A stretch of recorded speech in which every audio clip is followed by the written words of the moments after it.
കോട്ടയത്തെ ഏറ്റുമാനൂരിനടുത്ത് റെയിൽവേ ട്രാക്കിൽ 3 മൃതദേഹം കണ്ടെത്തിയതിൽ ഒരു അപ്ഡേറ്റ് വരുന്നുണ്ട്. ഒരു സ്ത്രീയുടെയും 2 പെൺകുട്ടികളുടെയും മൃതദേഹമാണ് കണ്ടെത്തിയത്. മരിച്ചവരെ തിരിച്ചറിഞ്ഞിട്ടില്ല. മരിച്ചത് അമ്മയും മക്കളും എന്നാണ് സംശയം. ഏറ്റുമാനൂർ പോലീസ് ഇപ്പോൾ സ്ഥലത്തെത്തിയിട്ടുണ്ട്. അഞ്ജന അനിൽകുമാർ ഇപ്പോൾ സ്ഥലത്തെത്തിയിട്ടുണ്ട്. അഞ്ജന, സംഭവ സ്ഥലത്ത് നിന്നും നമുക്ക് എന്താണ് കാണാൻ കഴിയുന്നത്? മൃതദേഹങ്ങൾ അവിടെ നിന്ന് മാറ്റിയോ? തിരിച്ചറിഞ്ഞിട്ടില്ലല്ലേ ഇതുവരെ?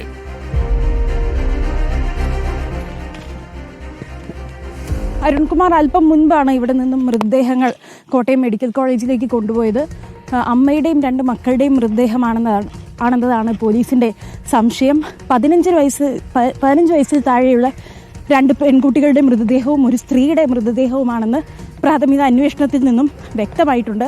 ഇന്ന് പുലർച്ചെയാണ് ഇങ്ങനൊരു അപകടമുണ്ടാകുന്നത്. തുടർന്ന് ഇവിടെ എത്തിയ നാട്ടുകാരാണ് പോലീസിനെ അറിയിക്കുകയും തുടർന്ന് പോലീസ് എത്തിയാണ് മൃതദേഹം ഇവിടുന്ന് മാറ്റാനുള്ള നടപടികളെല്ലാം തന്നെ സ്വീകരിച്ചത്. ഇപ്പോൾ മൃതദേഹം കോട്ടയം മെഡിക്കൽ കോളേജിലേക്ക് കൊണ്ടുപോയിട്ടുണ്ട്.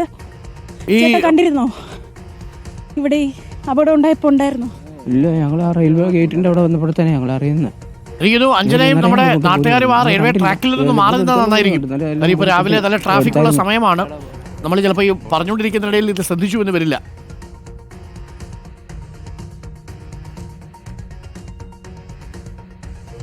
നിങ്ങൾ വരുമ്പോ അപ്പോൾ മൃതദേഹം കൊണ്ടുപോയായിരുന്നു? അന്നേരം എടുത്തു കൊണ്ടുപോയായിരുന്നു. നാട്ടുകാരാണെന്ന് അറിയില്ലല്ലേ?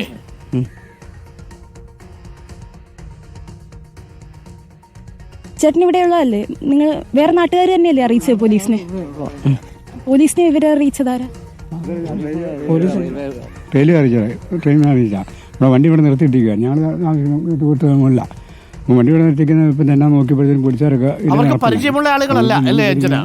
മരിച്ചാർ പറയുന്നു. ഒരു കൊച്ചുണ്ട്. കൊച്ചെന്ന് വെച്ചാൽ 15 വയസ്സുള്ള, പിന്നെ 2 പ്രായമുള്ള ആൾക്കാർ. പ്രായം എന്ന് വെച്ചാൽ വലിയ 45 വയസ്സൊക്കെ ഉള്ള. ഇവിടെയുള്ളവരല്ലല്ലോ അല്ലേ? അതൊന്നും അറിയാൻ പറ്റില്ല. ബംഗാളിയൊക്കെയാണ് അവർ പറയുന്നത്. ഒന്നും അറിയാൻ പറ്റില്ല. പിന്നെ അവർ വന്ന് പോലീസുകാർ വന്ന് വണ്ടിയെല്ലാം ഉറപ്പാക്കിയിട്ട് ഇപ്പോഴാണ് വണ്ടി ഓടാൻ തുടങ്ങി, ട്രെയിൻ ഓടാൻ തുടങ്ങി. ഓക്കെ, എന്തായാലും അവരോട് ആ റെയിൽവേ ട്രാക്കിൽ നിന്ന് മാറി നിൽക്കാൻ മൃതദേഹങ്ങൾ തിരിച്ചറിയാൻ കഴിയുന്ന ഒരു അവസ്ഥയിലല്ല. ഓക്കെ, എനിക്ക് മനസ്സിലായി. നമുക്കത് കൂടുതൽ അന്വേഷിച്ചതിന് ശേഷം എന്താണെന്ന് കൊടുക്കാം. പ്രത്യക്ഷത്തിൽ അഞ്ജന നമുക്ക് മനസ്സിലാക്കാൻ കഴിയുന്നത് അതൊരു ആത്മഹത്യയായിരുന്നു എന്നാണ് അല്ലേ? അങ്ങനെയാണോ പോലീസ് പറയുന്നത്? പ്രാഥമിക നിഗമനം